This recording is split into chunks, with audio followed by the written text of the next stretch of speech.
Now, the flooding in KwaZulu-Natal has raised concerns about the province's infrastructure. Now, the South African Local Government Association is calling for resilient infrastructure and the strengthening of the disaster risk management function in KZN. Salga President Bheke Stofile joins us now to explain.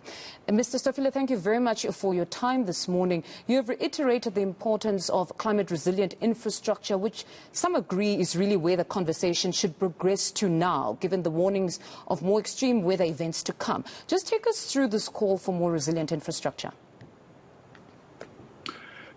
Greetings to you, ma'am, and your listeners. And let me first and foremost pass our condolences to the families that have been affected by this disaster, including the local government, municipal systems that have seriously challenged by this disaster in that province, KZN, including the provincial government on its effort to work together with the municipalities.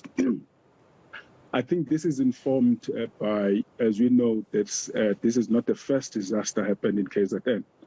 And even the first disaster took many lives and destroyed the infrastructure.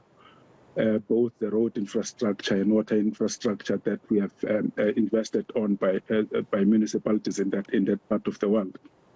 And what we are really calling, there are two to build resilient infrastructure requires a proper thought process, and that is why you are saying maybe we need to rethink the way in which we develop these infrastructures in our own communities. And this rethinking, it includes a broad level of governance, and not necessarily local government alone, but other spheres of government, in really looking insofar as how would we best put infrastructure that is resilient, that is able to face any challenge of any time that we are facing. It become clear that these disasters are going to be with us for a very, very long time, and therefore maybe using this moment in rethinking insofar as the infrastructure is concerned, it's important for betterment of our communities and the safety of our citizens. Mr. Stofile, now one would say beyond the broad thought process that is required, the reality is building climate resilient infrastructure would also be very costly. Just judging by the press conference this past weekend, do you get a sense that they'll spare no cent to better prepare the province for future events such as these? In today's life, everything is costly. If we are going to be deterred by cost implication, it means we won't be contributing in saving lives of ordinary citizens that are looking to us as government in various levels to help them in dealing with the challenges that we are facing. And that is why we are saying it is important that as we deal with these issues, we must know and remember that whatever that we are doing, we are not doing on our own interest and behalf. We are doing on behalf of citizens that are looking at us, that we are going to provide governance that is responsive to challenges that they are facing. But then interestingly now, the conversation elsewhere in the world is around budgets for mitigation or prevention of climate change, whereas here, ours is now on infrastructure that can withstand the events associated with climate change. Should this not perhaps be the time to reassess our spending priorities to factor both the adaptation and mitigation issue, which would need us to perhaps now start channeling larger amounts to our projects for lowering greenhouse gas emissions? Exactly, that is what we are saying, and that is why we are saying using this moment, being informed by the previous disaster happened in KZN. In 2021, Salga conducted a deep stick assessment and the impact of this disaster, and it came very clear that the thought process needs to be changed and relook into how do we fund the infrastructure investment. Because infrastructure is an important investment that can also attract some extra investment in your own communities, in your own areas, in your own country.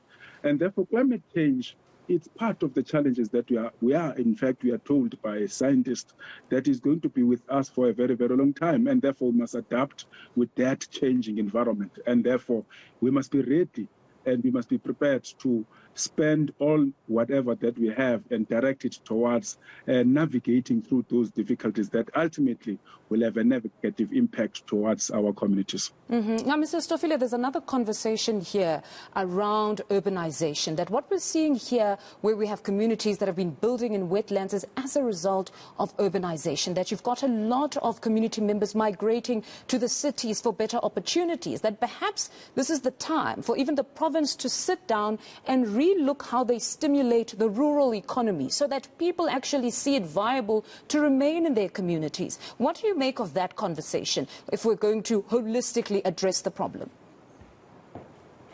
That's one point that we have raised in our statement. Look, I think South Africa, it must take a one step back and look into what have worked over the last 25, 30 years of our existence and what has not worked. And part of that, for instance, talking about urbanization, people are moving from communities where they come from into urban centers because there are opportunities that exist in the urban centers. Is it then worth rethinking in terms of our investment strategy as a country in so doing, investing in communities and making communities participate generally in the well-being of the economy of the country? It is not possible to do that. In fact, this is what we have been saying as an association to various platforms, that it is important to look into the funding model. People, they think that we are talking about funding model looking into municipalities. South Africa is using what is called equitable share, and the question is how equitable is equitable. It's another debate for another day. But if your basis of allocation of resources is based on population size, is based on economic size, of course, you will be then pushing people away from rural areas to urban centers and then become a pressure in the urban centers because your thought process, and that is why I think to me it's skewed. It's not moving with times that we are living in today, that you've got urban centers that are growing, that the economy is growing, and therefore it's under pressure, and therefore requires a different thinking. So as there is a rural areas like KZN, if you look into KZN as a province, and any other province in South Africa, it's rural. People are moving from rural into urban centers for job opportunities and other opportunities.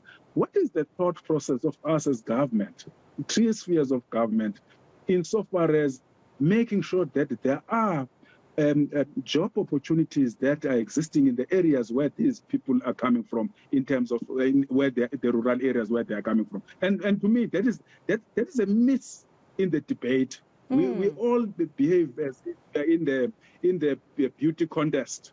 This one is performing well, that one. So we're not dealing with the real or fundamental challenges that we are facing as a country, and therefore it requires a common of minds in dealing with the challenges that we are facing, rather than entering in these nice to have debates as if we are in the beauty contest. Well, if nothing else, let's hope that this devastation actually allows for a broader conversation and, as you say, for a change in thought process here, to say there needs to be we need to have a multi-pronged approach to the problem, to say let's look at urbanization, local or rural economic development and stimulating of these economies so that people don't migrate. Thank you very much, Mr. Stofile, for that insight. That was Salga President Bheke Stofile.